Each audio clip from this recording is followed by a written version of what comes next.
Good evening and welcome to Season 6 of the Vintage Racer Group Virtual Racer League's Open Wheel Sprint Series. Tonight we bring you the Speedway Sprints from Daytona International Raceway. We'll be in USF 2000s on the same road course where the 24 Hours of Daytona was run this past weekend.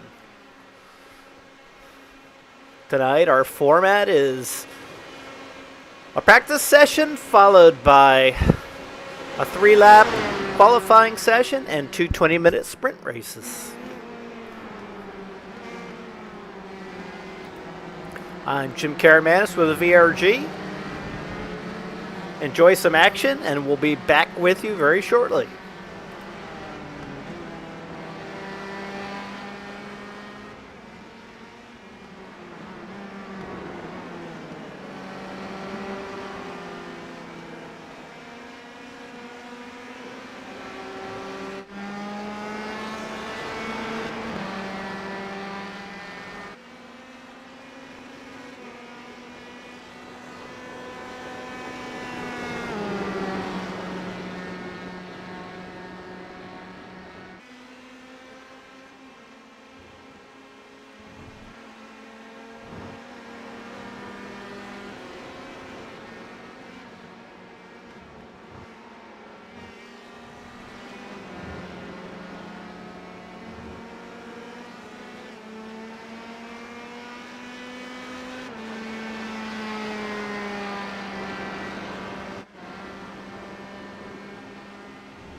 Good evening and welcome back to VRG's VRL coverage from Daytona International Speedway of the Speedway Sprints. I'm Jim Karamanis with the Vintage Racer Group. We are approaching the halfway point for practice, after which we'll have 3-lap individual solo qualifying sessions, followed by two 20-minute races. The grid for the first race will be put together by the results of qualifying. The grid of the second race will be based on the finishing results of the first race, but with the first 5 cars inverted.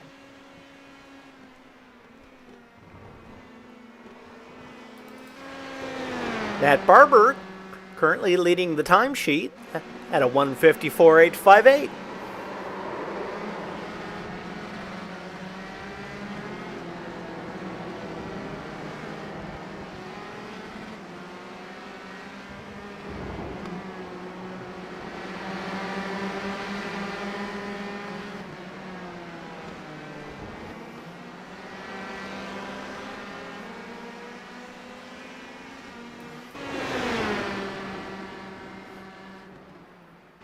Darren Treacle now going to the top of the timesheets at a 1:54.733.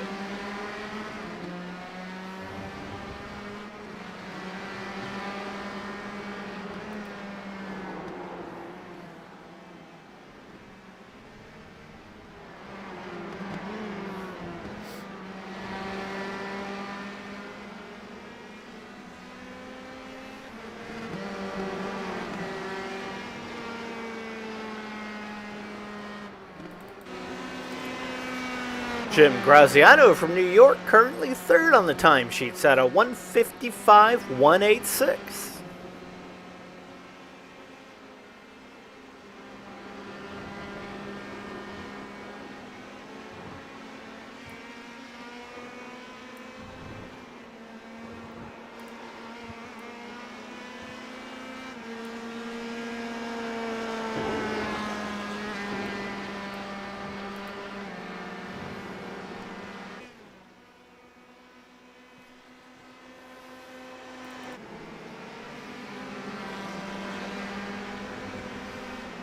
Eric Russell and Don LeBayer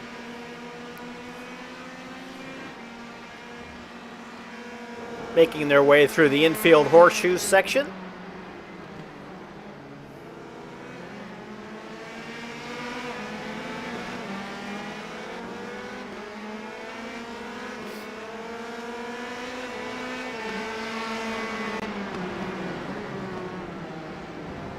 LeBayer making the pass on Russell. Todd Angel rejoining the series.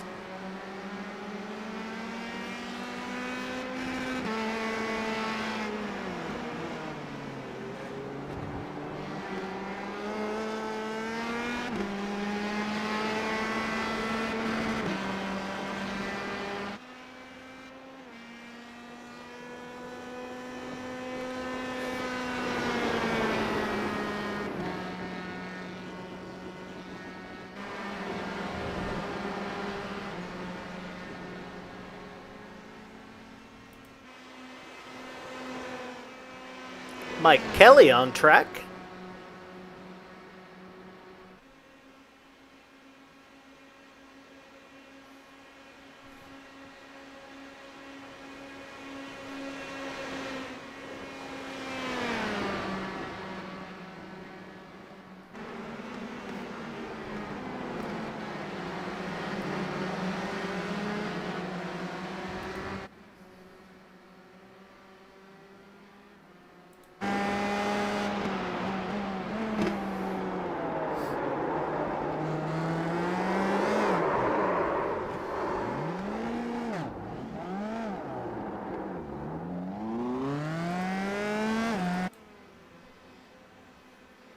On board now with Bob Lang. Lang currently 5th on the timesheets at a 1:55.272.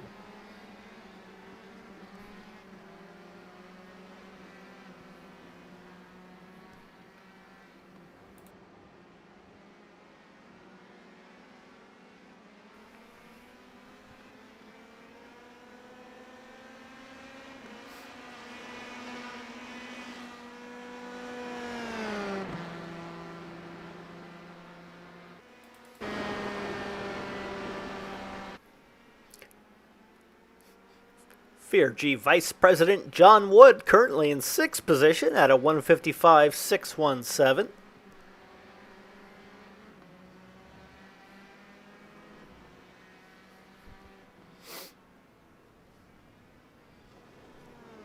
About 12 minutes to go in practice.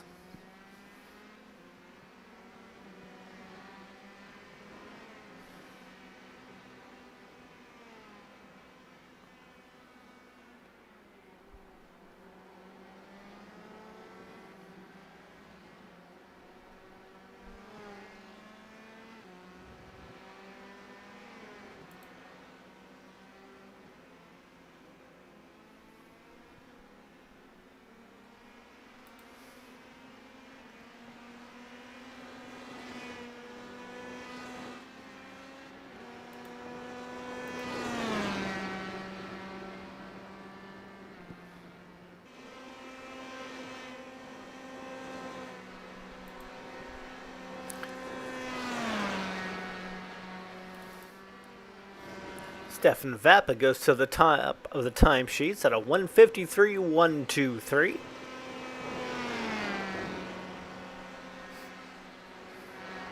No surprises, see Stefan showing lots of pace.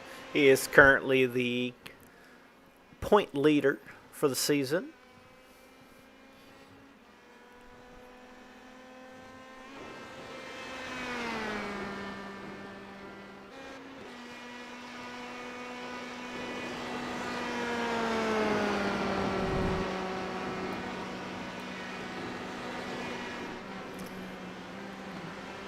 Steve Ficacci, can you hear me? I can. Welcome to the booth. Thanks for having me. Thanks for being here. So we've already got a great turnout. Awesome. Looks like we're up to 20 participants today. Can you tell the fans at home a little bit about this track and what makes it different? So Daytona obviously is what we call a roval, which is the oval course that's kind of converted to a road course.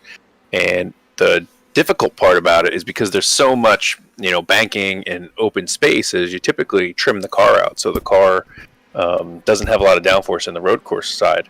And these horseshoes, the 180s that we have, there's two of them, are a little tough on this car because there is so little downforce at the speed that we go around them, and it's about 50 miles an hour, that the car just gets light and doesn't want to steer, and it kind of it's like it's on ice just for that little brief moment, and then you pick up a little bit of speed and it's back. But every time you come to those corners, you have to be very wary because the car just doesn't have the speed to create the downforce over the wings. But it's because of those long straightaways that this situation is occurring. Yeah, so we've seen quite a few spins already in the infield, and I suspect it's exactly because of what you just described. Very, very little downforce pushing down these tires at these low speeds. Yeah, I can't quite explain it. For me, I come into the corner and I brake in a straight line and start turning in, and I ease off the brake into a trail braking. And then just when I release the brake fully, which, to me says the car's fairly unloaded, the car it feels like it just wants to start skating. I don't really know why. That was my experience last week when we did the practice race. And then, like we drove the Skippies not long ago, and we drive GT cars, and they kind of like tires heat up, and some of that goes away. But this car doesn't seem to drive much different from the out lap to the next lap. And, the tires I find my outright pace is best on those first two laps. But the handling characteristics of the car don't change very much. So I don't really know what it is with this car, but it's just, it's unique. I'm also seeing the drivers take to the flat part of the track. Yeah, so I did a couple laps to do a demo lap for the guys, and I found that on the banking you could hear the car bottoming out. So on the flat part of the track, without the weight of the car pushing into the suspension, the car was a little bit faster. And it's significantly shorter way around, if you can hug that inside line. That is one of the most unusual things I've ever seen. You never see road course cars doing that at Daytona. No. But this car, while it has some good downforce, doesn't have a ton of power, so it seems to top out at about 140, which really isn't all that fast considering what those banks are built for. Yeah, it will be interesting to see everyone hugging the apron all night. If you get a minute, just throw up a stream for me. Yeah, it's been a few weeks since we've had this many cars. It's nice to see a great turnout.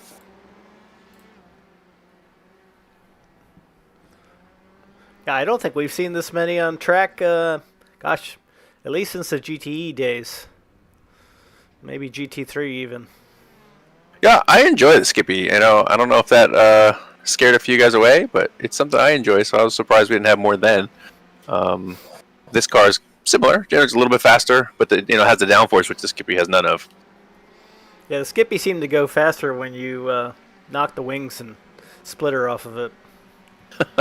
I like I like the cars that kind of skate around, but the open wheel cars, because at least they feel a little bit smaller, it almost makes the road seem a little bit bigger, which allows the racing, I think, to go a little bit better. Well, there they go again, hugging the apron and putting down some incredible lap times. I mean, these are much faster than we saw last Thursday night in the practice night. Yeah, part of that, I think, is just the guys, being a different type of circuit and those tricky inner corners, just wrapping their head around what they need to do and to get that car around the track fast. Yes, I think it's the low minimum speed in the infield that makes it a bit tricky. Stefan into the 152s now. Yeah, he's picked this car up pretty well. He was very fast in the Skip Barber cars, and he had a leg up, I thought, on Darren and the rest of the group, where Darren was very fast in the door cars, but Stefan adapted to this car very quickly. I was surprised. Using the whole track there. Yeah, well, Darren and Stefan both were in our group doing the Daytona 24, so he's got several laps in the last 6 weeks at this circuit. So I think that's probably serving him well. I would guess. Yeah, no, you're right. Yeah, he's got several hundred just from the race alone.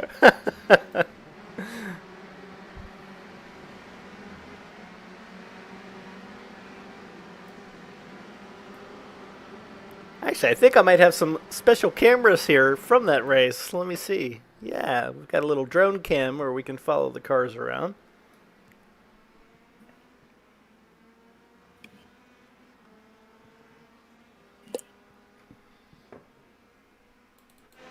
Looks like Ian's found a little pace in these cars the last few weeks. He's been closer to the front.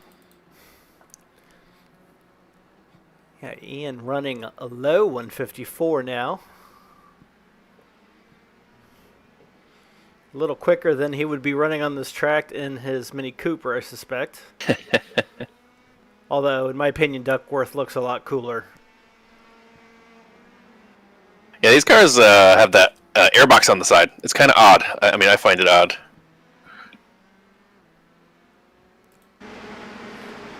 There's a nice aerial view of the circuit. Really give you a little bit of understanding of how massive the place is. Yeah, it's a neat course. I tend to like circuits that have a little elevation. This does not. I think if they had it, it would be at the top of one of my lists. Yeah, I guess you don't get much elevation on a roval. No, I rarely do. I mean, if you climb the banking, maybe. Yeah. Although New Hampshire International Speedway, we used to race there as a club, and there's actually a portion of the track that does go up the banking and climbs the hill, so you do get some elevation change. Is that the circuit that is in the sim, that is in iRacing? Because I know there's a New Hampshire road course. You know, I don't know. I haven't actually tried it on iRacing. No. Does it?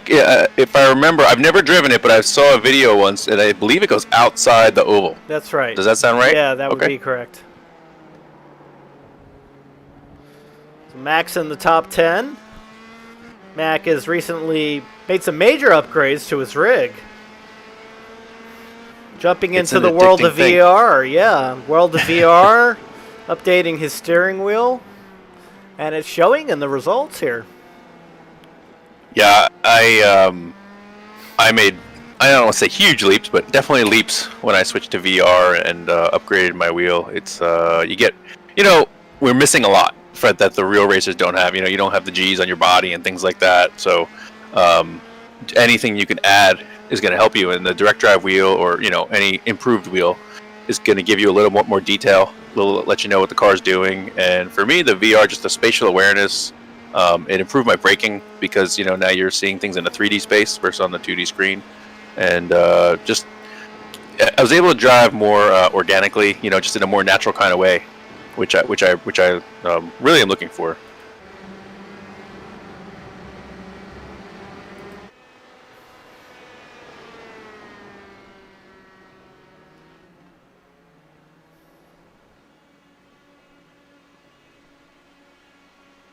It's funny how some of the racers have gotten the message to take the apron and some haven't. I think as soon as this race starts and somebody passes you down there, you're gonna figure it out quick. You're gonna figure it out quick, yes. Yeah. Yeah, it's not always the case. I mean, I've done Roval races at Charlotte, and some cars can hang down there, some can't. And I typically drive like Skippies or MX-5 kind of cars, and I think the Skippy can, and Skippy does a real good job down there. Where the MX-5, I think it's just too pinched up. You know what I mean? It's close. It's just a little bit too heavy to make that flat part of the track work. Scott Krieger currently in the top 10.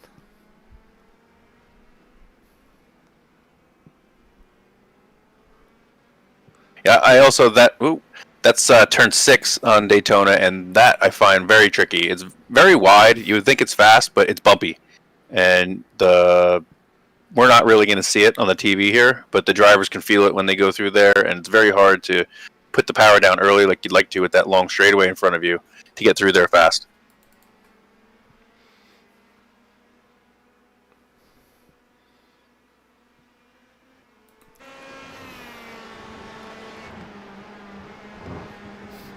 Let's watch how Stefan takes that special new line. Yeah, there's a couple cones you got to go around. Oop, somewhere on the road there.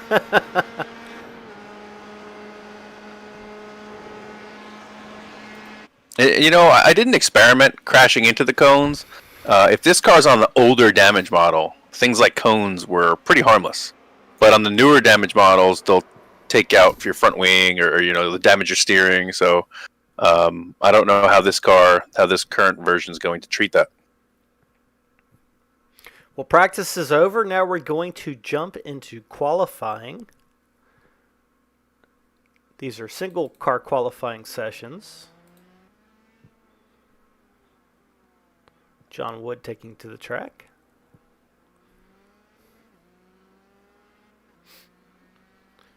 John Wood, one of the drivers that was actually crew on that Daytona 24 effort. Yeah, I think for our group, the 24 was awesome. It got a lot of guys involved, whether they were driving or not. The crew chiefing, it's a little bit, ahead of time, it's easier because obviously you don't have to put all the time in practicing. But I feel like as a crew chief or spotter, a lot of these guys were a little bit more stressed out because they had things to manage, and they didn't want to be responsible for, a damaged car or, something missed. Right. The crew chief, the pit stop's huge. You go a lap too long, you run out of gas, and now we got to get a tow, and that's several minutes. It's a lot to go wrong. Knowing when to take tires and when not to, making sure you get the fuel just right. Exactly. Yeah, it's all very stressful. Our split had all three classes, so we had slower GT3 cars, we had super fast P2 cars coming around us. It could really get hectic at times. Some terrific 4-wide video. Yeah, and there are times, obviously, the other races, they're trying to catch, So if you're minding your own business, a pair of P2s could be racing, so they can't show patience or surely don't want to. And at the same time, you may come up on a pair of GT3s or several that are racing for position and don't want you to squeeze in between them while you're going to the bus stop or anywhere, really. Well, it looks like John didn't get the secret notification. No, he didn't. I'm sure as soon as he sees Stefan, Darren, and Ian taking a different line during the race, he will quickly adapt.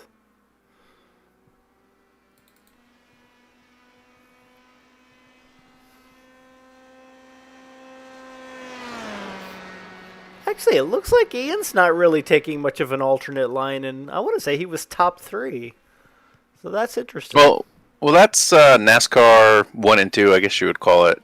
It's not as helpful because you're not going as fast, but definitely on this part here, 3 and 4 is where it'll be helpful.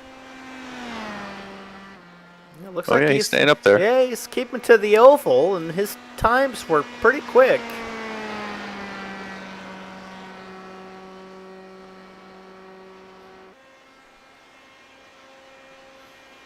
Makes me wonder how fast he would go if he did try the super secret line. Yeah, I thought it was a few tenths at least. I mean, you can hear the car just bottoming out and just not accelerating about halfway through turn 3. And then, on top of that, it's just a shorter route. So, that'll always get you there faster.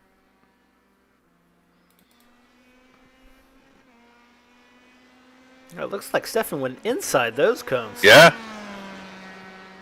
Well, that's definitely going to be a shorter route. Oh, wait, is he in turn 1 and 2 or 3 and 4? I think he's in 1 and 2 still. Because I thought 3 and 4 had grass to the inside of it. Yeah, that was 1 and 2.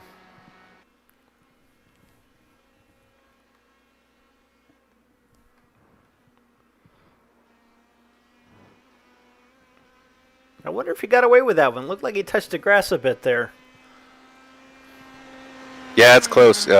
You can put tires in the grass, but the bulk of your car has to be on the pavement. Otherwise, you're going to get an incident, and the incident will invalidate your lap.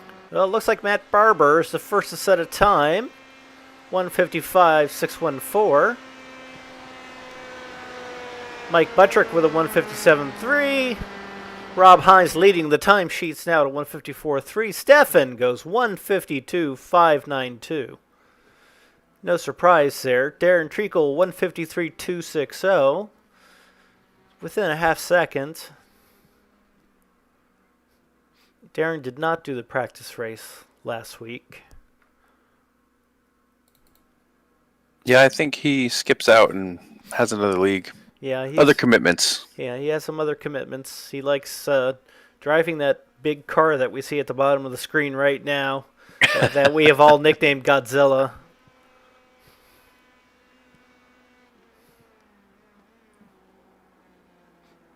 Clark I think it's Godzilla because it was dominant in the 24-hour race we just had. Yeah, it sure was.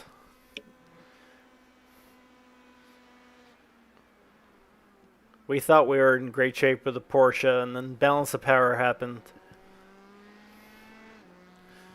Yeah, I'm still happy with our decision. I think we had a great handling car, and it was something we could drive fairly conservatively throughout the race. We could push without being scared of the car doing something crazy. So I think if we had to do it again, obviously we'd look closer at the BMW, but the Porsche was not a bad decision. So there's a lot of excitement within the VRL here based on that effort. And it sounds like there could be several different teams formed for the Sabring 12-hour that's coming up. Yeah, we still have about 7-8 weeks to get ready, but some guys have to get their licenses up. Some guys need to get some safety rating up. But, there's minimum standards that you need to get into these races. And our guys, while I think they're great drivers, they haven't done enough official races. They do a lot of league races that don't count towards their license. So they don't quite have the license yet that they need to do a big event like that. They have plenty of time, and but they can't do the traditional way of advancing their license. They have to do what's called a fast track, which makes it a little bit harder on them. But I have confidence that they'll be able to get there, and they'll have a good showing when they get to the event. I think our type of drivers, we don't have anybody who's overly aggressive, anything like that. I think it'll lend well to an endurance style race.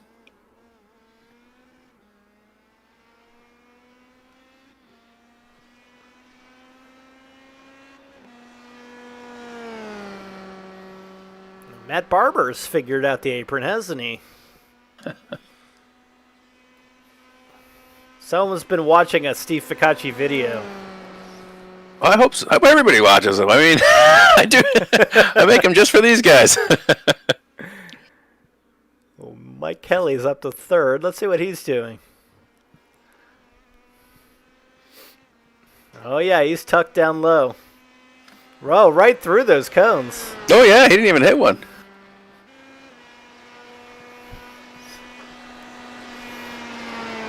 I don't think we're going to see anybody lose the car or anything going up and down the banking, but it's definitely awkward to go from the flat part to the bank part. The car takes a bit of a jerk, I would say. Semi-stable. Yeah, much more so than the sedan that we were racing. That's for sure. Yeah. But if somebody did lose the car jumping the little curb there, I wouldn't be surprised. Oh, look at that! I sorry about that, Bob. Bob. I just spun him out. Well, let's go to Scott here.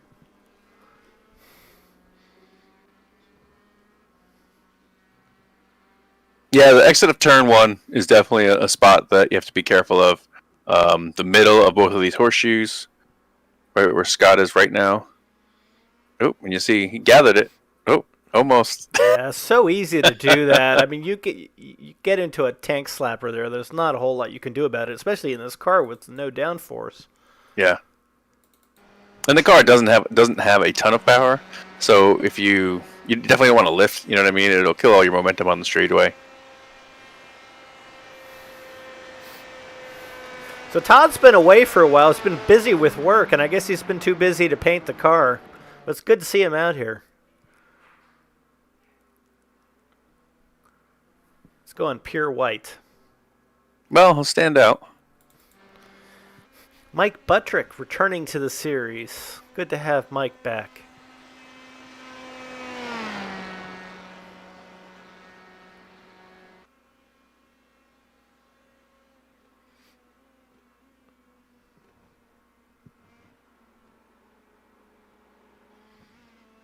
Mike has been the bus stop is almost 4 corners in one. It's something you want to attack because there's tons of time to meet up there. But if you push it too much and not even in a spin out kind of situation, just go over the line where you have to overcorrect, you're gonna kill all your exit speed. So it's definitely a corner that takes a lot to master. Yeah, it seems to be a corner where patience can really lead to better lap times, but over aggressiveness is punishing. Yeah.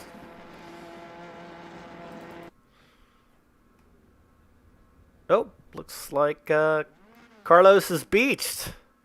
And that's something you really need to look out for in these cars. They're so low. It's not hard to do. It happened to me several times at VIR. It did not happen to me here, so he must have just found a spot. It's a super low car, I guess, with short travel on the suspension. It's very easy to get stuck. And we're aboard with Jim Graziano in the reverse Stefan Vappa car. Yeah. Yeah, he definitely threw me off. We did a practice race at New Jersey Motorsports Park, and didn't realize till after the race that wasn't Stefan.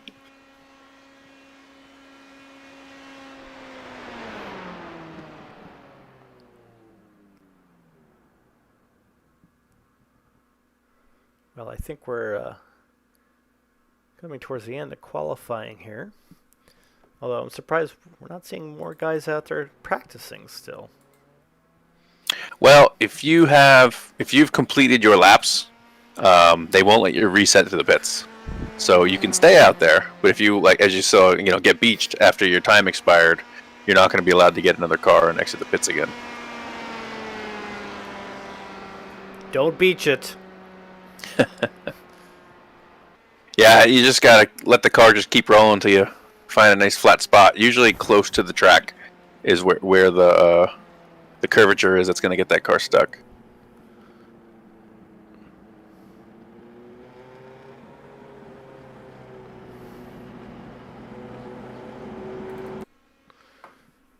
Darren continuing to pound out some laps.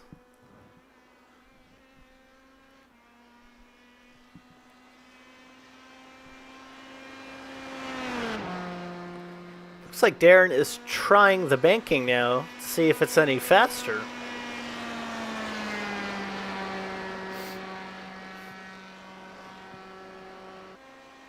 Yeah, and I was wondering if you were in the draft without the downforce, if maybe the car would not bottom out. But it's something we're not really going to know until we get some cars around each other.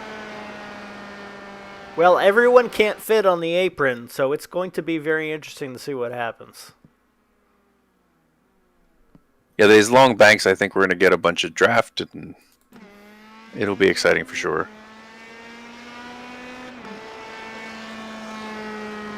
Looks like Stefan is also spending some time on the banking now.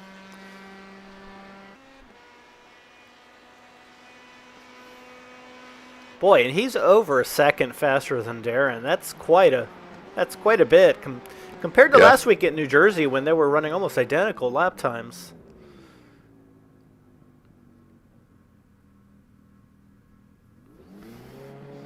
Well, it looks like Stefan's practicing his starts. Yeah, I think one of the guys said Darren has quite a few laps at New Jersey Motorsports Park in real life. Yes, he does. He's raced there in SCCA Nationals quite a bit. And that is one of those tracks that is so technical that having some home track knowledge will make a huge difference. Yeah, I took my first laps there in our live practice, and I did about 5-10 minutes worth, and I was like, why am I so far off the pace? And it took me a while to understand where I needed to be.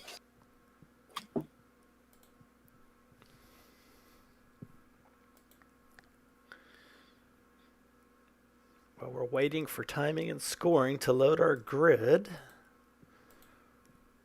Once again, this is the Speedway Sprints from Daytona Speedway Road Course in Florida.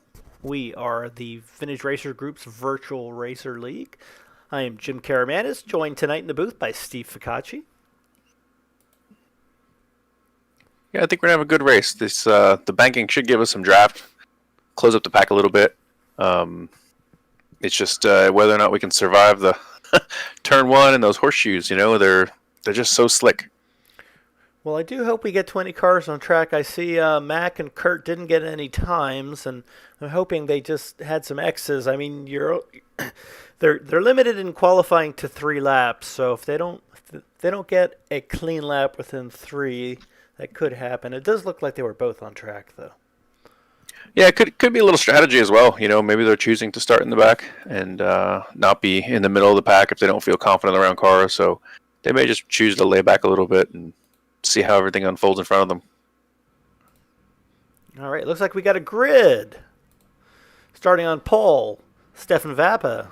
Second, Darren Treacle. Third, Mike Kelly. Fourth, Ian Wisbin. Fifth, Rob Hines. Sixth, Clark Orstrom. Seventh, Bob Lang. Eighth, Matthew Barber. Ninth, Don LeBayer. 10th, Carlos Bonds. 11th, John Wood. 12th, Jim Graziano. And let's see if we can advance this grid. No, we can't, but 13th is Scott Krieger. 14th is John Clark. 15th, Todd Angel. 16th, Michael Buttrick. 17th, Scott Luttrell. 18th, Eric Russell. 19th, Kurt Uzbey. And 20th, Mac McCormack.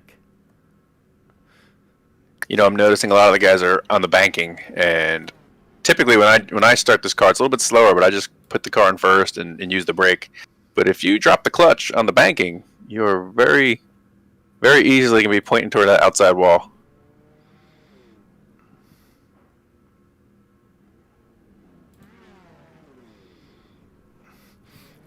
And we're about to go green.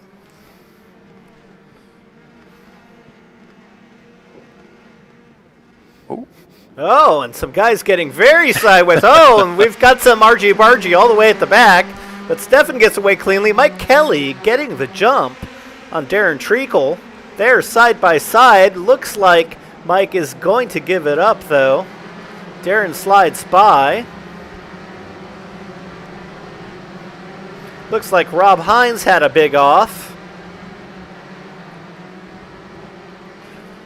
Stefan very quickly putting a gap on Darren. Followed very closely by Mike. Ian Wisbin holding on to 4th. Clark Orstrom still in 5th. Don LeBayer making up 3 positions up to 6th place. You can see Stefan's car a little squirrely under braking entering that corner. Here's that tricky turn 6. Yeah, watch his car. It doesn't look bumpy at all, but I know it's bumpy as Oh, hell. Mike Kelly punting the cone. That was impressive. Yeah, that's something he's going to have to be watchful of. I mean, if you damage the front wing, he's going to be sorry. Yeah, these open wheel cars typically don't handle damage very well.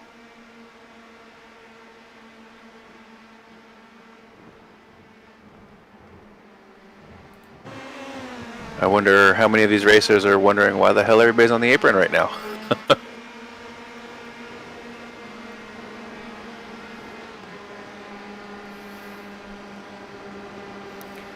Darren seems to be making a run on Stefan. Look at that. Yeah, huge draft. Looks like he's got it done. But can he swing back down is the question. He's got Stefan it. let him in. Yeah, I sure did. Treacle taking the lead. Bit of a surprise. Mike Kelly. I mean, if it was all draft, I'm curious to see if Stefan grabs it right back or. Well, I see Clark Orstrom did the same thing to Ian Wisbin.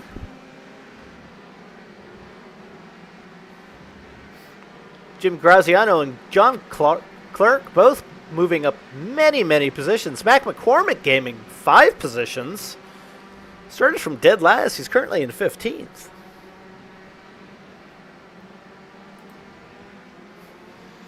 We see Ian making a move on Clark.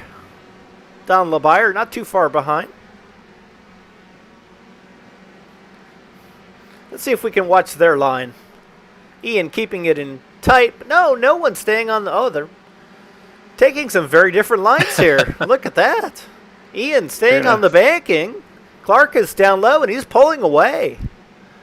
I think the trick for us will be to see what Ian does next time, because he saw that firsthand what happened, and if he thought he lost a bunch of time, he'll be down there next time if he thinks it's better. Well, it does look like he lost some time because he was much closer to Clark. Oh, wow, but Ian does a much better job of getting on the brakes hard, but Clark really scooting out of the bus stop.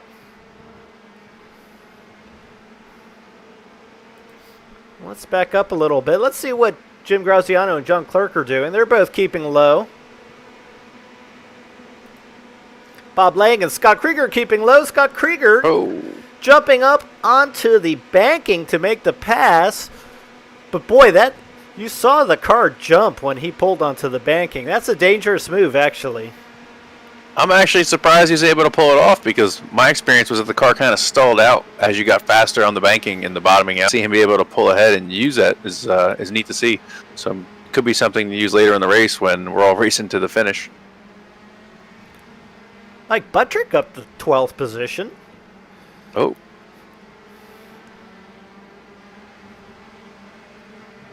Looks like John Wood just making the move on Mac McCormack.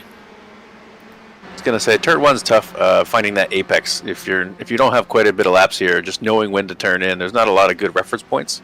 That wall hides a bit of the apex, and then there's a little bit of dirt on the inside where it's shallow, where you cannot put your tire in, otherwise you'll be in trouble. So back up front, we had another position change. Stefan grabbed the lead going to turn 1, but Darren's putting up a fight here on the outside. Both cars on the banking now. Isn't that interesting? Trying to keep each other guessing. Keep us guessing. Darren taking a very traditional line into the bus stop.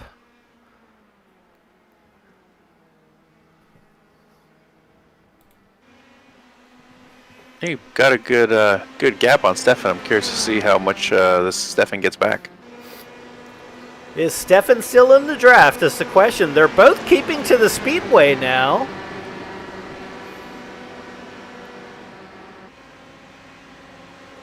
Yeah, Stefan's got quite the draft. It looks like he's going to make it.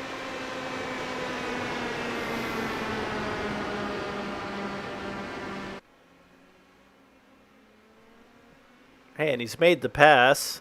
Darren giving way. You know, we are seeing position changes all up and down the leaderboard. My timing and scoring is going nuts here. Looks like Jim Graziano and John Clark exchanging positions again. Having a great tussle.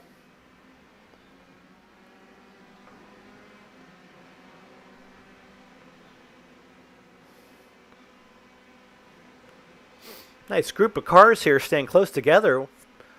Almost 6 cars within touch distance. Yeah, I'm really impressed. Everybody's doing a great job on the infield. I thought we'd see more issues there, but everybody's handling it really well. Once again, Mike Kelly having a lonely race in 3rd position. This is starting to become the new norm.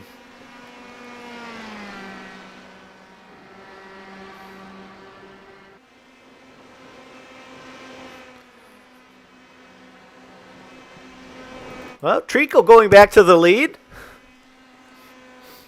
Sweeping out wide into the bus stop, and he has it. That's some exciting stuff there. He's got a very large gap this time. I mean, if Stefan's within draft, though, it just seems so powerful. It's still under a second, though.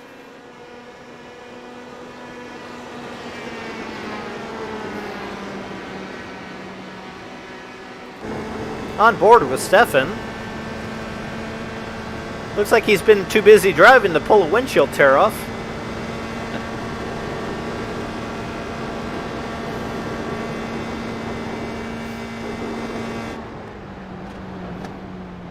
Boy, these alternate lines really have changed the complexion of the race.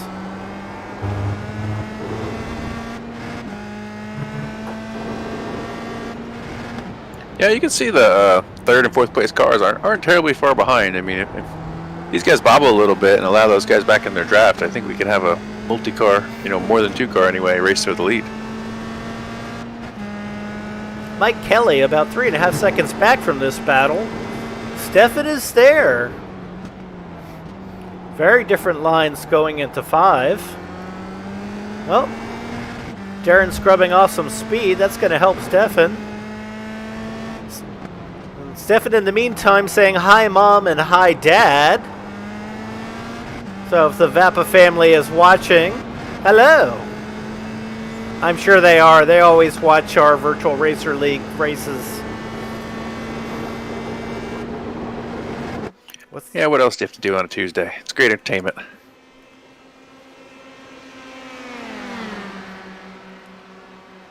Yeah, looks like the last few laps, Stefan kind of gets close at the bus stop, but not really enough to, enough to maybe probably get alongside, but not enough to establish position. I think you're right. The fact that they're battling back and forth, it's keeping Mike Kelly in it.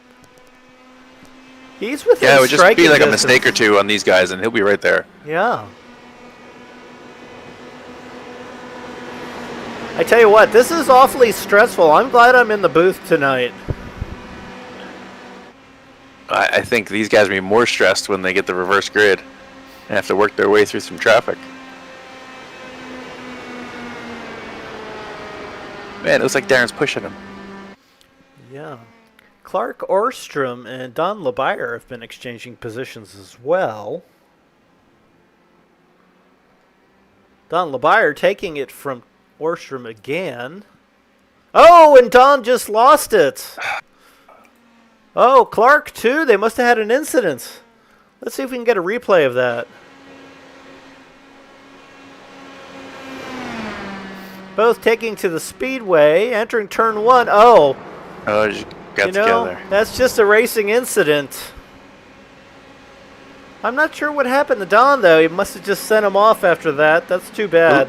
Look at this pack of cars coming. These guys are having a battle. Look at this.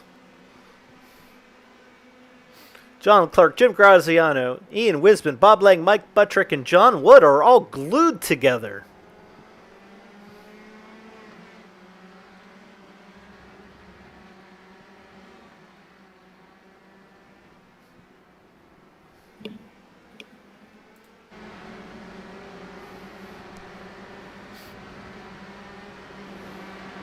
And they're all using the apron, so Yeah.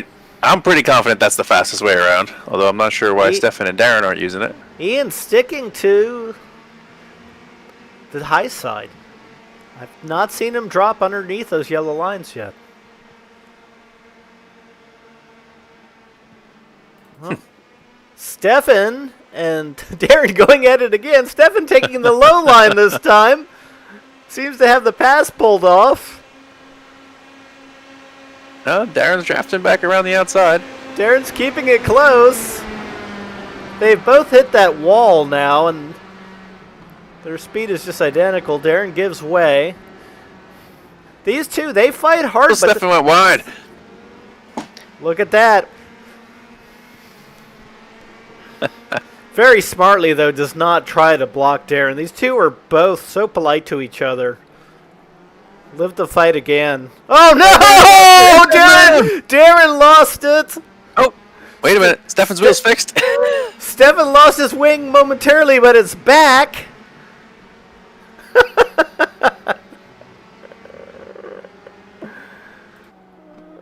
Looks okay from the rear. Yeah, it's there. Wow. The miracles of the internet. That could have been very costly. Darren's still... I mean, its wing's on. It's definitely got damage, but it you know, better than not being there. Well, Darren's car doesn't look bad at all. Michael Kelly's sure closer to the lead now.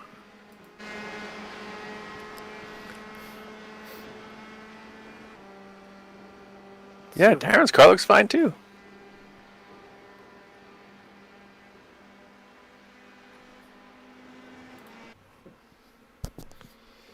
You know, I had noticed in the initial practice sessions that we did, I think they were at Summit Point, that the car gets beat up just driving around the track. So a lot of like skirt damage and things like that, but I didn't notice any speed disadvantage from doing that. So maybe the car's tougher than it looks.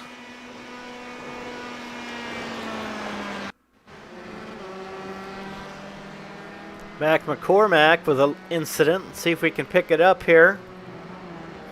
Oh, he just put some wheels on the grass and turned it around. Yeah, I feel like that there's an access road or something on the exit of that corner, and there's a piece of rumble strip on the exit. And if you cross it, it's definitely a bump. You know, it's not smooth at all. And if you try to use that as part of your racing line, you have to be aware of it and attack it in a very straight line. Mike Kelly has closed the gap to Stefan Vapa. Yeah, he sure has. It's going to be a race. They're just about a second apart. I wonder if Stefan did suffer some damage after all. His last lap time was only 1:56, which is quite slow for him. Well, the last one I think was still the one where they got together. But at this point, Kelly's going to be in the draft. So, you know, whether or not Stefan has damage, Michael's going to get a boost here. Well, let's see if Mike can make this work. Both taking the apron. Mike's there. Oh, he's closing. He's in the draft. He's coming. Look at that. We've got a race on our hands. I think this is the last lap, though. I think he may have run out of time. Yeah, Stefan looks like he's down on speed. Oh! Stefan has a little bobble. I don't know. Kelly might be just the right spot to make this happen. Yeah, is this enough for Kelly to take it? Oh, he's coming. He's coming. Yeah, he's got a 5-mile-an-hour advantage. I think Stefan's hurt. He's coming, but is he going to get there fast enough is the question. Oh, they're at the line. No. Wait, it looks like they have one more lap. Oh, and Stefan takes it back. Kelly had it. Kelly had the pass. He needs to be smart. He just needs to stay behind Stefan because it looks like Stefan really is struggling on the fast part of the track. The car's definitely damaged. Kelly has one more chance to pull this off. Okay, looks like he's in a good spot, though. He's close enough where he doesn't have to push too hard. I think he can just use the speed advantage that he has to get back around him. Just needs to not make any mistakes. Treacle had a fast lap last lap as well, so if he can get in Kelly's draft, we could have a three-way battle here. Well, Kelly looks like he's 2 Stefan. I think he's going to get Stefan before the bus stop.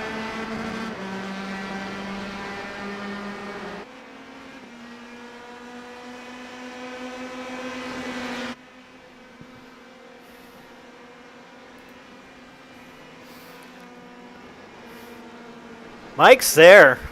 Yeah. Stefan taking a wide line. It's not going to slow Kelly down.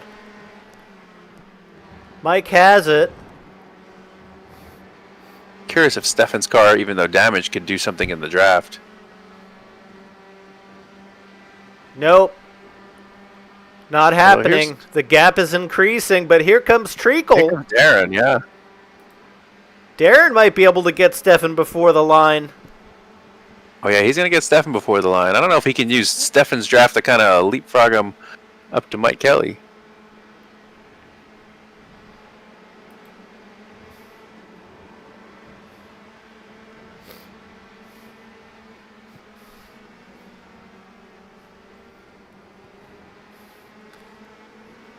I think we've got 2 more laps left. Question is, does Treacle have the time to catch Kelly? Oh, do we? Okay. Oh, yeah, it says we're lap 10. It's a 10-lap race, correct? That is correct. So this should be it. Treacle Yeah, just ran the fastest lap of the race. He's down in the 52.6s now. Oh boy, look at this. He just took a massive gap out of Kelly. Oh boy, it's going to be really hard for Mike to keep him back.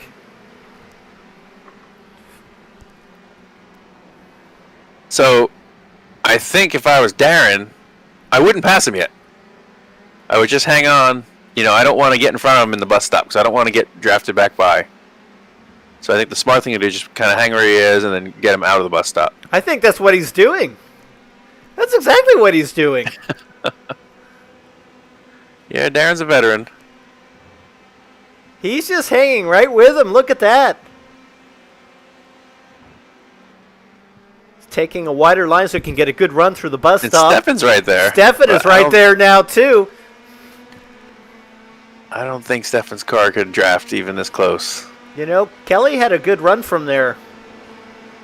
I think Treacle's got too much speed. Oh boy, it's going to be close. Did he make the move too late? Well, I think he's got it. He's got it. Yep.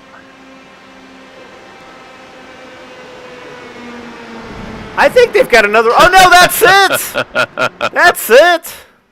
Photo finish. That was a great finish. Treacle, Kelly, Valpa in that order. LeBayer for fourth. Yeah, Don's going to take fourth. Good showing. Graziano and Clerk still right next to each other. Looks like Graziano takes it at the line. Those two had a great battle all race. Well, no complaining from Mike Kelly about a lonely race this time. Well, he might complain it wasn't 1 lap short. Ian Wisman in 8th. This will put Jim Graziano on pole, Don LeBayer on outside pole, Stefan Vapa in 3rd, Mike Kelly 4th, Darren Treacle 5th.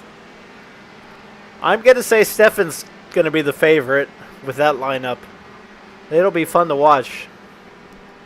Yeah, it definitely changed the dynamic of the race when he had the contact with Darren.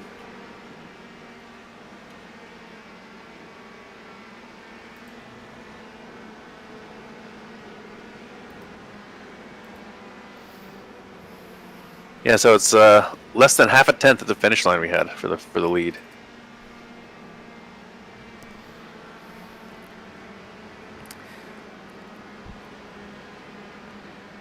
Yeah, 0.05 of a second.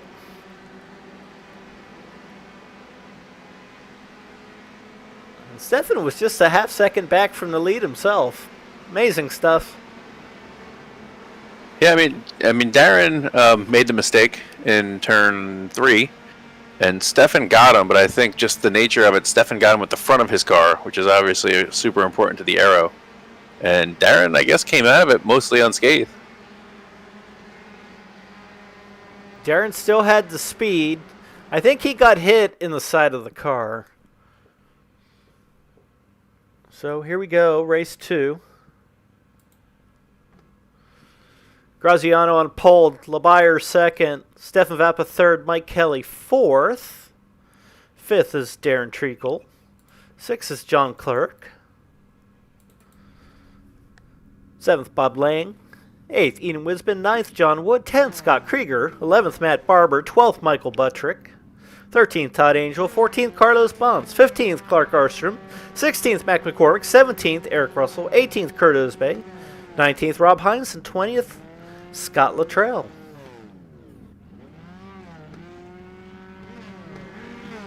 So even though we have sprint races, I think it would serve you wise if you're not necessarily in the front to just, make sure you get a decent finish. Don't handicap yourself for the second race by making a silly mistake that's going to put you back several spots. And we're getting ready to go green again. Race 2 underway. Another 20 minutes of action. Oh, Mike Kelly gets loose. Ian Wisman making a great start. Oh, looks like he makes contact with Bob Lang. Yeah. Oh, Stefan gets loose. Don gets loose. Jim Graziano holding on to the lead. Oh, but he goes wide and Stefan slides right in. I think he's going to take that spot. Don LeBayer taking the spot. Ian Wisman looks like he's going to take third. Taking 3 spots on that corner. Yeah, great spot. Great start for him.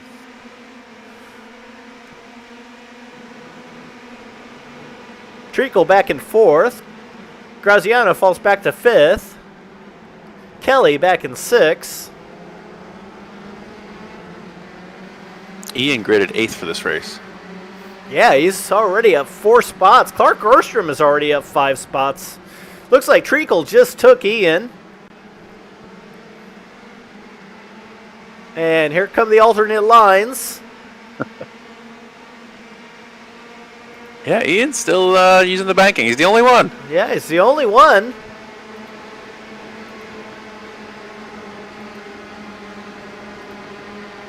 Everyone's on the apron. Look at this.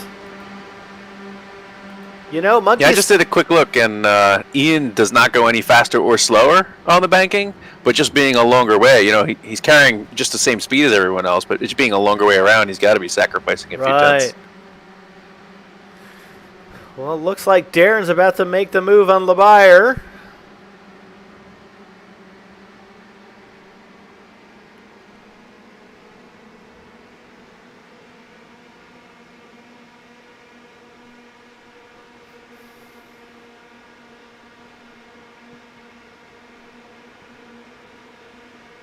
Where did he back out, or just looked like he had a good head of steam and then he didn't?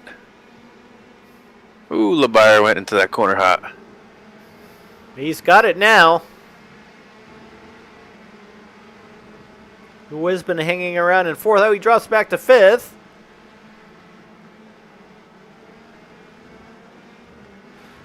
Timing and scoring just went nuts. Is suddenly showing Mike Kelly in the lead. Mike must have had a crash. He must be in the pits. Let's see if we can see what happened to Mike. Yeah. Oh, he just loses it. Oh, no! Oh, that's unfortunate. He must have damaged the car while he was at it. Yeah, I don't know what happened. Don getting loose, coming out of 6th. Wisman taking advantage. Oh, if Ian had stayed down in the toe, he would have sucked right around him.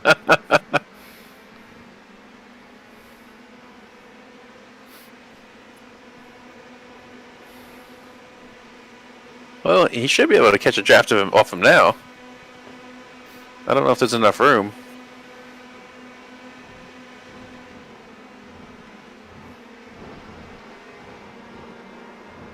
Oh, Don's loose. Ian takes the position.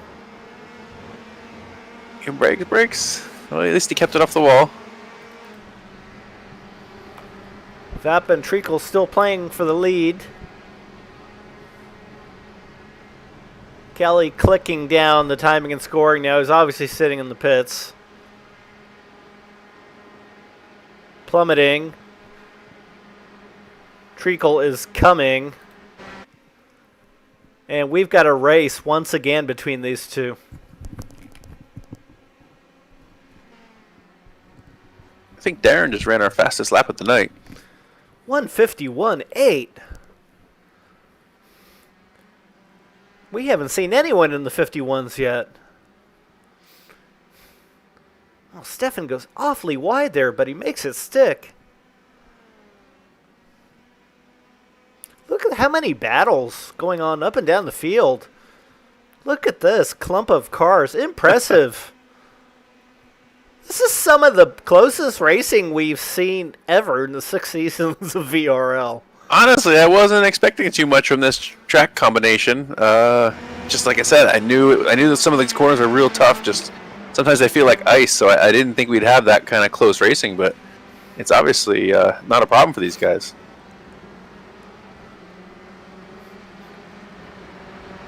Wiz been keeping to that oval. Look at that. John Wood's up to 4th. He's gained 5 positions since the start.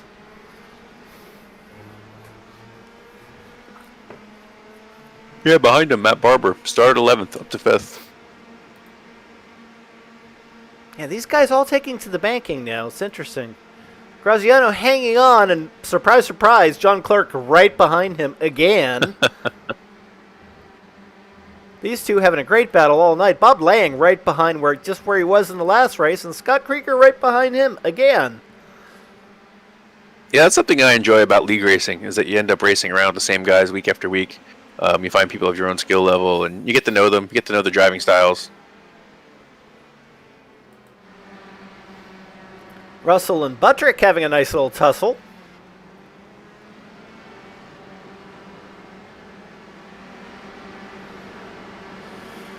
Looks like Treacle may have had an incident. Gap seemed to open up a little bit. No, he's still there.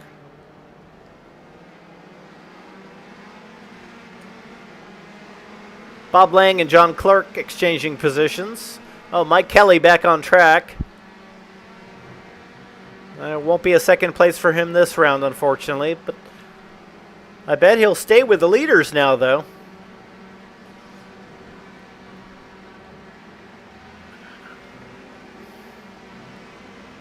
Yeah, he'll try. I mean, Stefan, I would argue Stefan's the fastest single pace driver here. I don't know if Darren has kind of learned a couple of things since the race started, or maybe he's just found some pace. I'm kind of leaning towards right now thinking he's using a little bit of the draft just to hang with Stefan and maybe plot a move for later. How many cars are close together? This is really astounding. I mean, the top 10 are within 15 seconds, head to toe. Yeah, maybe we should keep this circuit on the schedule every season. Well, this circuit seems to always create great races. It doesn't matter what car. I recall you having a great race here with Stefan and the Skippies. Yeah, and the GTE cars as well. GTE, GT3 all had terrific races at Daytona.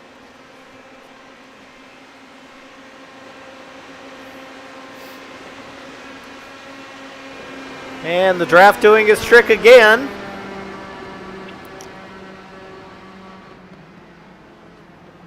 So I think Stefan and Darren both learned that he didn't have enough to get around the outside, but on the last lap, that was all he would have needed. That's right.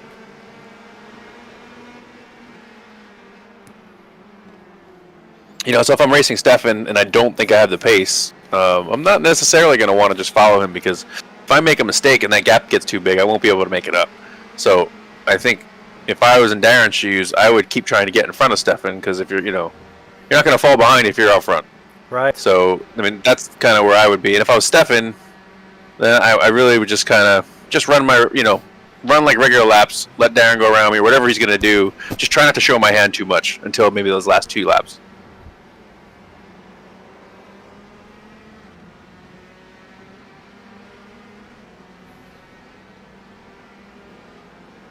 I think exiting turn 6, we probably could just turn to hard left and drive through that open spot. But there's a bump there. You know, there's like a little curb just on the other side of that white line, which would probably kill these cars. You know, that almost looked like Stefan opened the door for Darren. I think maybe he wants to follow for a while. Sick of showing Darren how to get around. Is it me or did it suddenly get dark here? Yep, cloud cover, baby. Excuse me. It may, it's good. Well, it's definitely going to affect the way the cars handle right now. Because, you know, we said that some of those spots are slick. Well, when the track cools down, you gain some grip. So you could probably attack that infield a little bit more than you could earlier when the sun was out.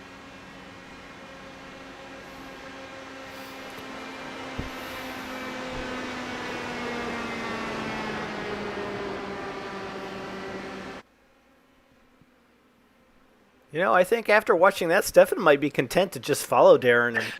And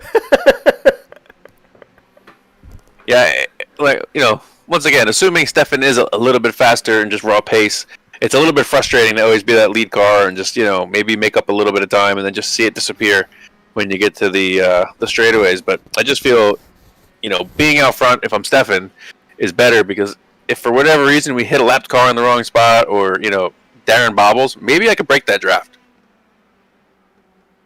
You know, and just by, you know, Stefan following Darren, he is allowing, you know, he's keeping Darren in the race.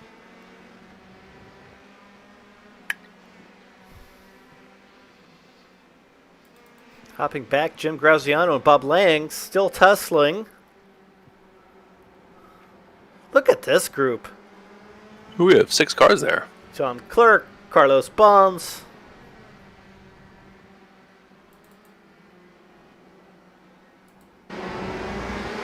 We have Ian leading the way, but he's going to lead on the banking and nobody's going to follow. Oh, they're all following, actually. Look at that. He's got everyone on the banking. Matt Barber says, I'm taking the short way around. Yeah, I guess at this point you're going to have to draft him. Oh, no, he went down. He did go down. Looks like I wonder if he dropped down midway on the corner.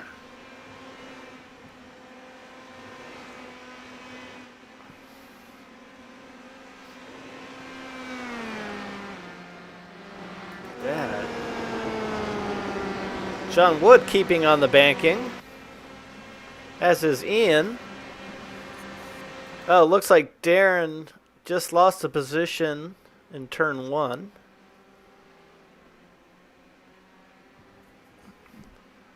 You know, there's so many close battles up and down the grid, it's hard to figure out where to focus the cameras. Graziano, yeah, as Lang, soon as we switch away, we're either going to make... I was going to say, we switch away, we make somebody crash, or we switch away and we miss the excitement. Oh! Bob Lang's in the wall. Bob Lang. Clark, Graziano, and Barber all taking advantage of that. Yeah, that's a pretty good hit. I'm not sure he's be able to continue.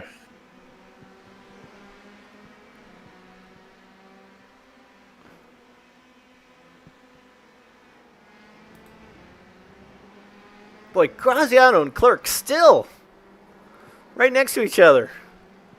Here comes Clerk again.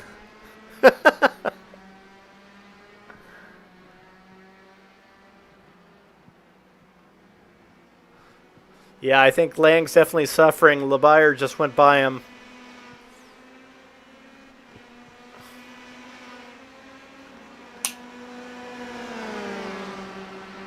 Yeah, it's, I mean, overall the car is fairly tough, but that was a good hit in the wall. Especially, you know, when you hit it with a corner like that. Carlos Bonds starting to catch this group now. Carlos up to 8th. He's definitely in the draft. Look at that. Yeah, he's in a great position exiting this bus stop to make something happen down the front stretch. Bonds very good under the brakes there.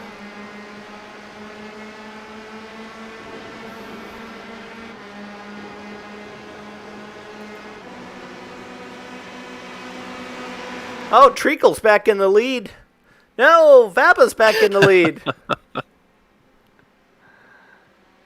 Looks like Darren got by at start-finish, and Stefan tucked it back in. So Treacle was again sort of in the catbird seat, because it seems like whoever is second is first across the finish line, but then second going into turn one. And really, it's only start-finish that matters. Yeah, it's a little tough because you exit the bus stop, and you obviously need a run, but you need a gap. If you're too close, you may either pull alongside and just kind of stall, or, you know, if you get by him, he's going to be able to get back by you. These guys have all kind of given each other room through the bus stop, but at the last lap, if maybe if, you're the lead car, maybe you want to just slow down a little bit in the bus stop and not let the second guy get that huge run that they've been getting. It's not like they have to worry about a third-place car at this point.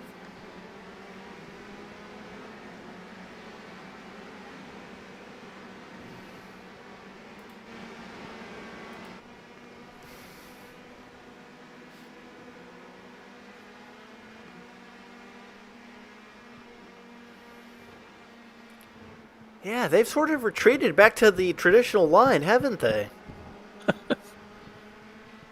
I don't know. I don't know if that or they're just kind of messing with each other, going up, down. Maybe just trying some different stuff for the end of the race. Oh, Ian Wisbin just had an incident. Lost several positions. It must have spun. Oh, he went off track. Oh, he's crashed. Yeah, he was having such a good race. Let's see if we can catch up and see what happened to Ian. Oh, yeah, we just got him in the wall, unfortunately. He lost it going into the bus stop and just kept turning left, which is something I've seen quite a few cars do at the real Daytona 24. Oh no! Stefan's had an issue. Holds it together though. Wow. I've seen his car get a little squirrely a couple times coming out of that corner, and he just seems to hang on. I don't know if he just likes pushing it out there, or I don't know. He's loose again. Yeah. I know, following him quite a bit in the Skippy car, he likes to throw it into the corner where it's just sliding the whole time. I definitely don't feel comfortable doing that with this car, but he seems to be managing it.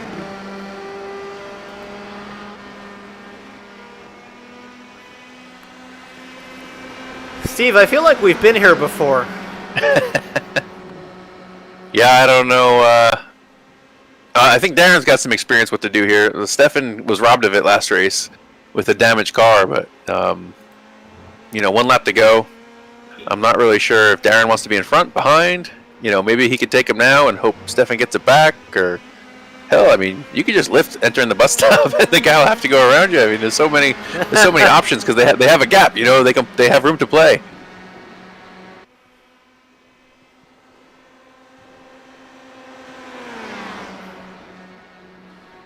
Should be one lap to go as they come around here.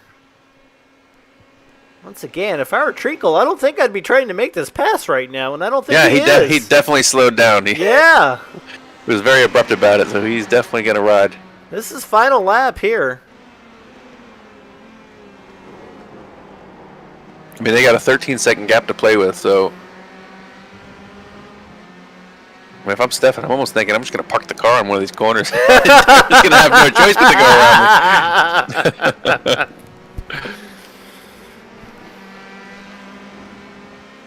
Yeah, so Stefan takes a wider exit on that corner, and he's going across that curb on the access road. And that's bumpy, especially in this car, which is so low. Oh, Matt Barber has a crash. It's almost like Stefan's just enticing him. Go ahead, stick it in there. Yeah, and, I think he is. I think he needs to be more obvious about it. Yeah. Just hit the brakes already. Both of these guys are too good at this game. Like, I think if I'm Stefan, I'm going to drive around the wall on the high side as high as I can go right now. But they got that lapped car, which I don't think they're going to catch. Oh, this could be very interesting. Darren could obviously go by right now if he wanted to, but he's not. He's not. He's just He's just staying parked there. I think if I'm Stefan, I'm going to go a little bit slow on the bus stop. No, he charged it. Darren is in the draft. It's going to be close, though. This is going to be close. I wonder if there's any chance they'll draft that car in front of them, because that's what Stefan's going wide, I think, looking for it. He is, but Treacle cuts in underneath. It's too late. Yeah. But I don't know if he can draft him back. He may have done it too early. He may have done it too early. Oh, he's coming back. He's coming back. Oh, car, no. Wow. Stefan's going to be frustrated today.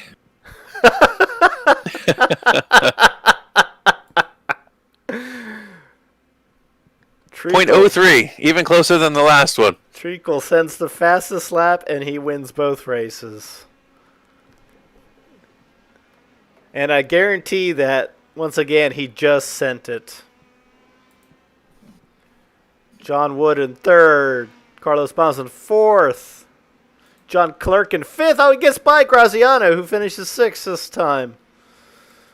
Barber in seventh. Bob Lang in eighth. Wisman finished ninth. LeBayer in 10th. Krieger 11th. Mac McCormack takes 12th. Michael Buttrick 13th. Kurt Usbay in 14th. Mike Kelly in 15th. Eric Russell in 16th. Todd Angel in 17th. Clark Orstrom 18th, somewhere in the pits. Rob Hines bailed out early, 19th. And I don't think Scott Luttrell took the start. Yes, I think everybody's got to be smiling after that. It seemed like there were battles everywhere, and, you know, how could you not have a fun time racing back and forth for 20 laps between the two races? You know, I can't wait to hear.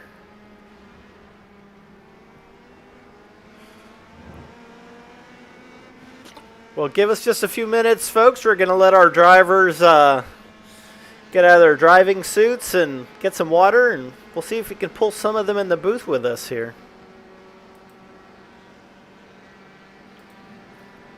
Again, this is Jim Karamanis and Steve Ficacci bringing you our Season 6 Open Wheel Sprint Series. These are the Speedway Sprints from Daytona Speedway Road Course.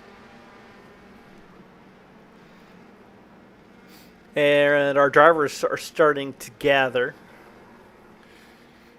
in the lobby. We'll see if we can start pulling some of them in here.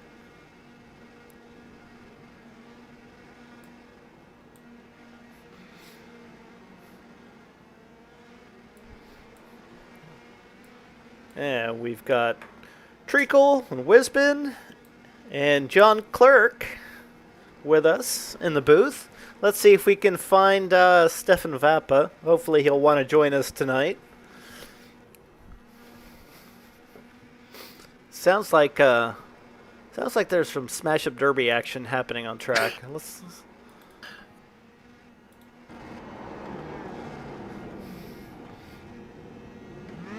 I see what's going on here. Got some donuts. Yeah. Guys having a good time. Look at that.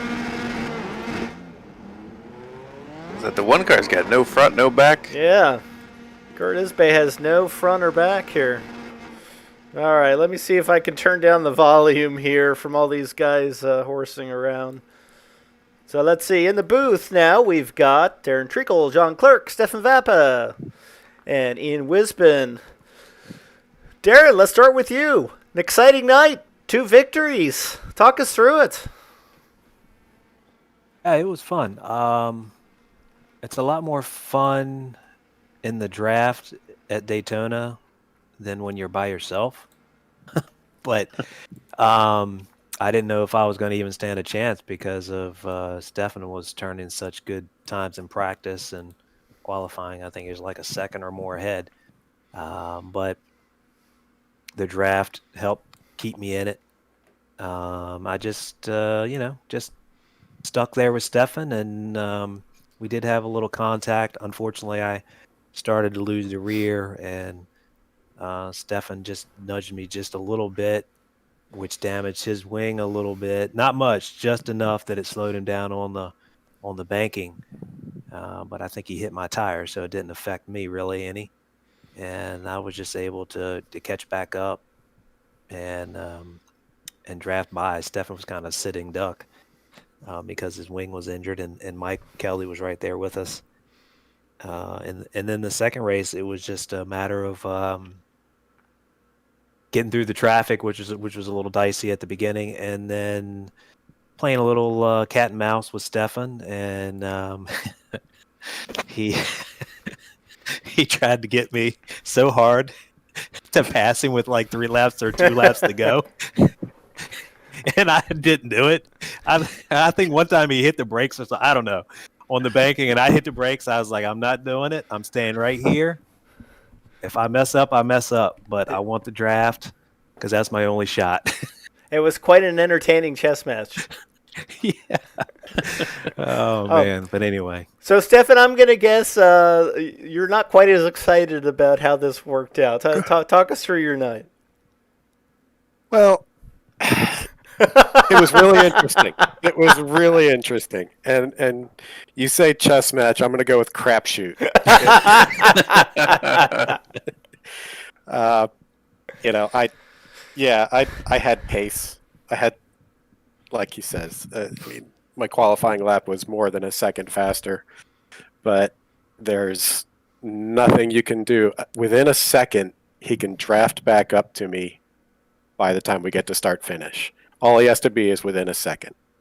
So there's, without a major mistake and me having my best infield ever, there's just no way to make that kind of gap on someone as quick as Darren. So, yeah, we tried all kinds of stuff. But the thing is, Darren and I have raced so much together over the years and all these past seasons. There's not a lot of tricks that either of us have that the other hasn't seen. So I don't think he was all that surprised when I lifted on the banking. Yeah, that was it. Yep. I mean, what else was I going to do? I couldn't just... It's funny because Steve was pretty much calling exactly what you guys were going to do, and they were doing it, Steve. Yeah, I said you should have parked it up along the wall and made him go by. Yeah, I thought about doing that. It's just... Because you guys had like 15 seconds or so, to the car behind you. I'm like, you got plenty of room to screw around. And then you had that lap car. So I was like, maybe he's trying to go fast and catch the lap car. Maybe draft him. I didn't know. No, it's hard to figure out. That was exactly what I was hoping to do. I was hoping to catch Mike and have him drag me up to start finish. But then he just pulled over. Yeah, he did. He just pulled right over. Oh, my guys. Like, no! Stay where you are. Make a hole in the air for me. Well, it was very entertaining for all of us all night long. Thanks for putting on a great show. Stefan, I know you're probably a little frustrated, but you still had a great points finish for both races. You're going to be in good shape in the championship. And Darren, good job just sending it. I'm sure these were your first laps at Daytona in this car. As usual, as my plan, tonight was it. Yeah. Well, Stefan can't be totally upset because when we saw the first crash, Stefan's wheel was pointed the wrong way and he had no front wing, and then it came back. Yeah. So, really? Oh, yeah. Interesting. Okay. Yeah, Darren just got a little sideways, and I had my eyes up. I had my eyes ahead of his car, trying to keep my line. And I really didn't see him starting to spin until he was almost sideways, and there's this shadow in front of me. Because his car is jet black. And I'm like, why is the track this? Oh. and that's when I lifted. If I had been focused, you try to look ahead. If I'd actually been focusing on what would have been a rear bumper, maybe I would have lifted earlier and I wouldn't have touched him, and then I'd have had all the speed I needed, because once it hurt the front wing, it both understeered and was down on speed in the banking. So I couldn't get the bus stop competitively. The infield was fine, but I was a sitting duck on the banking. So, it's funny the way things work sometimes. Well, the battle was great, but what was really exciting tonight was There were battles all up and down the grid. In fact, if you go back and watch the broadcast, you'll hear me say maybe 10 times, I don't know where to focus the camera because there's so many great battles. One of those battles was John Clerk and Jim Graziano fighting each other all night long. John, you had a top 5 in race 2. If you can hear us, how'd the night go for you? Well, it looks like we don't have John. Darn. Oh, that's too bad. I really wanted to hear from him. John and Jim were passing back and forth all night long, and this was happening all up and down the grid. It was very exciting to watch. So we've got someone else in the booth right now that did a lot of passing both up and down the grid. Ian, how'd it go tonight? Push to talk. Sorry. Good. I mean, I qualified well for the first race. I think I pooched it in international, and fell back there, and then fought my way back up. Second race, I got a good start. I was right there with the front of the pack. I couldn't keep up because I stayed on the banking. I didn't go down on the apron. I guess that's my Catholic school upbringing. And then came into some lap traffic in the bus stop, and I just overcorrected for it, anticipating being much quicker on the exit, and then spun off. Luckily, I didn't hit the wall, but sat there. The rest of the group passed me by, and then jumped back in and had a couple of nice laps there at the end with Bob Lang. So all in all, learning experience, ran in some traffic, stuck with it, which you got to do sometimes. So not a terrible night for me. You had a monster start on that second race. Yes. He did. Yeah. Yeah, thanks. I I learned my lesson from the practice race at Daytona when I almost punted it into the wall twice on the start. So basically, very ginger, very ginger. Ian, for a while there, it felt like Steve wanted to jump in the car and yell in your ear, "Get off the banking!" Yes. Well, I can imagine. I was thinking about it. It's like my mom's probably at home watching, and she's probably asking my dad, "Why is everybody else running down there and he's running up on the banking?" And, I thought about it, but it was just kind of like, if I did it, because I'm practicing for my license upgrades, if I get used to doing something like that, I don't want to screw it up when I get into the real world and then get, punted from the race because I was running on the apron. Did you notice you were losing much time, or it's hard to tell from the helicopter we were watching? Yeah, I mean, it's about a tenth. At a clip, once we're down there, as soon as you get on the apron and on the banking, it's a tenth as long as we're in those positions. So certainly there's an advantage to running down there for sure. But it is what it is. I will say that I did not run the banking until I was behind Stefan. So I didn't run it in practice. I didn't run in qualifying, but I followed Stefan wherever he went. I was going. But when he was behind me, I didn't run the apron. I ran the bank like normal, just because in real life you don't run down there. Well, right. Well, I've never seen these cars run in real life here, but the draft was worth a whole lot more than just making the track shorter. So, Well, once again, this is 5 seasons now we've been running at Daytona. It seems like every time we come here, it brings something really interesting, and it's different than any other track we go to, but it's always very competitive. There's not many corners, and there's a lot of straightaway. So, if someone has pace to be faster on a solo practice lap, that is practically no indication of the way the race is going to go. It's a relatively low traction track for these cars on the infield, so it's super, super easy to get squirrely down in those slow corners. And then, you've got the whole banking that's, got to be more than half the track length, maybe 2 times the length of the infield for all I know. Yeah. To play games. Well, you guys put on a great show. I think it's probably pretty close in the championship standings now. We'll have to take a look at this as we debrief in the pub. But good show tonight, guys. Thanks for entertaining us, and we look forward to seeing what happens next week. Absolutely. Yeah, Thanks, you're Jim. welcome, and thanks for having us. Yeah. Our pleasure. All right, we'll let you guys go grab a pint now. Steve and I will wrap up here. Well, Steve, that wasn't the race we were expecting, was it? No, it was great. I don't know if it's the car, the track, the 2-race format. It works. The 2-race format has been very entertaining, and I think it's been fun for the racers. Yeah, that's the important thing. That's right. Well, thanks again for once again taking your night to spend with me in the booth. I really appreciate it. I'm sure the fans out there all appreciate your insight. I'll let you jump into the pub and join the guys, and we'll wrap up here. Thank you. Have a good night. Yeah, thanks, Steve. All right, well, once again, this is Jim Karamanis from the Vintage Racer Group, wrapping up tonight's coverage of the Virtual Racer League.